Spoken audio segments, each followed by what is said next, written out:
You're on that committee in the House that oversees Space Force. How will that change America? Well, to my point, in terms of our dependency economically, the Chinese and the Russians know that.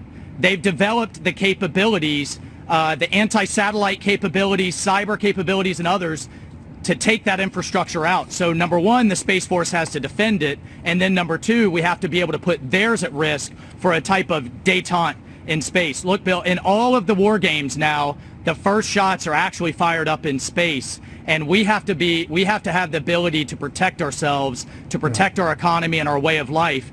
And what's so critical, as I know a number of your commentators have said, after today, we'll be no longer dependent on the Russians, as we have been the last decade, to put our astronauts up into space. And when I talked to the president about it, he said, never again will America be dependent on the Russians or anybody else to be number one up in space. If you can defend your satellites, you can win, ultimately, if it comes to that. Have you ever seen SpaceX launch yet? Is this your first time for this Falcon 9?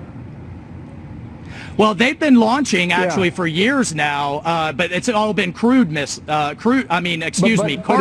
But have you seen it? Because, the rocket comes off and the booster drifts back down to Earth and it lands and you use the thing again. Yeah. It's extraordinary. Well, that's the other thing. That's the other thing about today is this is a real celebration of entrepreneurship. This was just an idea in Elon Musk's head 15 years ago, and frankly the engineers and the government and others laughed him out of the room that not only would he be able to do this as a private sector company, but that he'd be able to then launch or land the rockets not just on Earth but on a barge.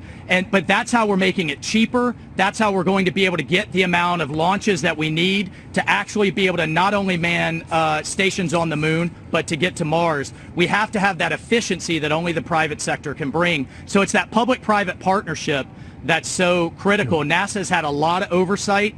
All the safety checks have been done, but it's really the innovation of entrepreneurship in the private sector that's also to be celebrated today. Thank you, Michael. Michael Waltz, Congressman from Florida, back home in Florida with us now. Thank you, sir.